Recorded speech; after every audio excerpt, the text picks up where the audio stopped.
Hi. അപ്പോൾ ഇന്ന് ഒരു ഗിഫ്റ്റുണ്ട്. നമ്മുടെ പ്രബിൻ മോനാണ് ഗിഫ്റ്റ് വന്നിരിക്കുന്നത്.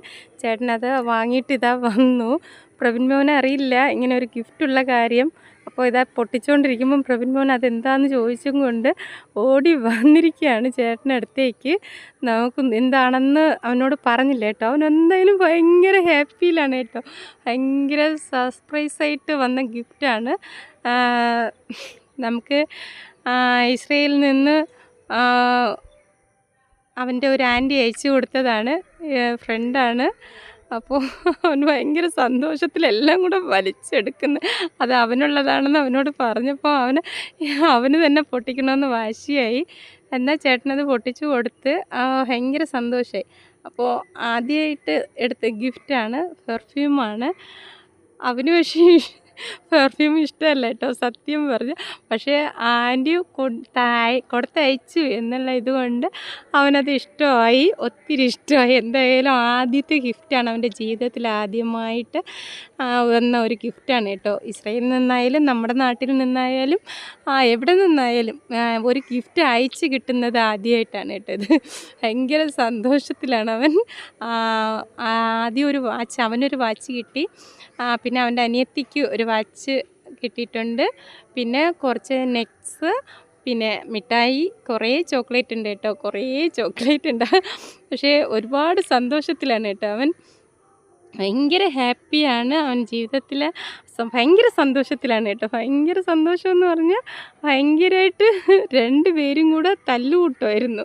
അവനും അവൻ്റെ അനിയത്തിയും കൂടെ രണ്ടുപേർക്കും അങ്ങോട്ടും ഇങ്ങോട്ടും എനിക്ക് വേണമെന്ന് പറഞ്ഞ് ഒരാൾ അങ്ങോട്ടും ഇങ്ങോട്ടും അടികൂടുമായിരുന്നു. അങ്ങനെ എല്ലാം കൂടെ അവൻ്റെ അമ്മാമ്മ വാങ്ങി മടി വെച്ചുകൊണ്ടിരിക്കുന്നതാണ് കാണുന്നത്. അങ്ങനെ അടി ഉണ്ടാക്കണ്ട എന്ന് പറഞ്ഞും കൊണ്ട് എന്തായാലും എൻ്റെ അച്ഛനൊരു ചോക്ലേറ്റ് എടുത്തപ്പോൾ എല്ലാം ഒന്നും കൂടെ കൊടുക്കാമെന്ന് പറഞ്ഞ് കൊടുത്തിട്ട് ബാക്കിയെല്ലാം അവനെ കെട്ടിപ്പിടിച്ച് വെച്ചേക്കാണ് കേട്ടോ. ആർക്കും കൊടുക്കാതെ ആ ബോക്സ് അങ്ങനെ കെട്ടിപ്പിടിച്ച് വെച്ചേക്കാണ്. അത് നിങ്ങൾ കാണുന്നുണ്ടല്ലോ അല്ലേ, കണ്ടോ? ആർക്കും കൊടുക്കുന്നില്ല. അത് കണ്ടോ, അനിയത്തി എടുക്കാൻ പോകുമ്പോൾ അവൻ കൊടുക്കുന്നില്ല.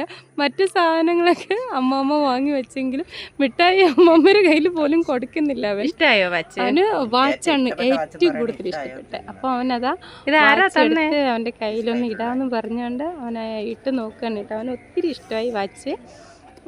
എന്താ ആൻറ്റിയോട് നിനക്ക് പറയാനുള്ള? ഒരുപാട് സന്തോഷം കൊണ്ട് ഷീജ, ഒരുപാട് സന്തോഷം. എനിക്കും അവൻ്റെ സന്തോഷം കണ്ടപ്പോൾ നമ്മളിപ്പോൾ എത്ര ലക്ഷത്തിൻ്റെ മരുന്ന് നമ്മൾ അവൻ്റെ ശരീരത്തിൽ കുത്തി കയറ്റുമ്പോൾ അതിനേക്കാളും ഒരുപാട് അവൻ സന്തോഷിച്ചു. മരുന്നിനേക്കാളും നല്ല ഒരു കാര്യമാണ്. അത് എങ്ങനെ പറയണമെന്ന് എനിക്കറിയില്ല. എൻ്റെ കണ്ണൊക്കെ നിറഞ്ഞു പോവുകയാണ്. സന്തോഷമായി, ഒരുപാട് സന്തോഷമായി. ഒരുപാട് താങ്ക്സ്. നിങ്ങളെ കൊണ്ടാണോ അവന് ഇങ്ങനെ ഒരു ചെറിയ രീതിയിൽ ഒരു മെഡിസിൻ പോലെയാണ് ഇത് ഞാൻ കാണുന്നത്. വളരെ സന്തോഷം. നിങ്ങളെ ഈ വീഡിയോസ് കാണുമ്പോൾ കാണിച്ചേ എന്താ വിചാരിക്കറിയില്ല. അവനെ കാണുമ്പോൾ അറിയാം ഭയങ്കര സന്തോഷത്തിലാണ് കണ്ടോ. അവൻ എന്ത് പറയണമെന്നറിയാത്തൊരു സന്തോഷം. അവൻ ആ പെർഫ്യൂം എടുത്ത് വീണ്ടും കാണിക്കുകയാണ്. പെർഫ്യൂം നിനക്ക് ഇഷ്ടമാണോ? അതെ, സത്യസന്ധമായിട്ട് ഉത്തരം പറഞ്ഞാൽ മതി. സത്യസന്ധമായിട്ട് വേണം ഉത്തരം പറയാൻ. അതെ, ആൻറ്റി വിഷമിക്കരുത് എന്ന് പറഞ്ഞിട്ടാണ് കേട്ടോ ആ ഒരു ഇഷ്ടം പറയുന്നത്.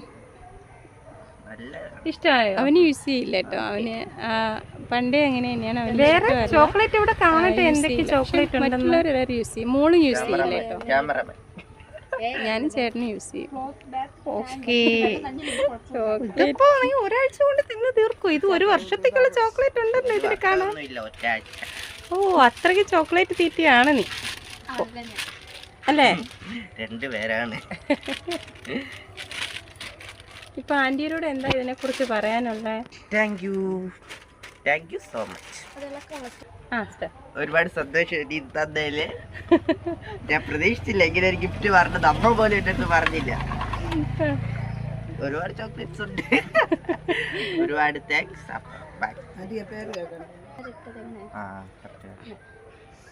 അപ്പോൾ നിങ്ങൾ കണ്ട് കമന്റ് ഇടുക. ഓക്കെ. ലൈക്ക് അടിക്കാത്തവർ ലൈക്ക് അടിക്കുക, സബ്സ്ക്രൈബ് ചെയ്യാത്തവർ സബ്സ്ക്രൈബ് ചെയ്യുക. നന്ദിയുണ്ട് ആന്റി, ഒരുപാട് സന്തോഷമുണ്ട്. അവക്കും ഒരുപാട് സന്തോഷമായിട്ടോ. അവൾക്ക് എന്ത് പറയണമെന്നൊന്നും അറിയില്ല, അവളെ വായിൽ എന്താണോ തോന്നി അതുപോലെ പറഞ്ഞു.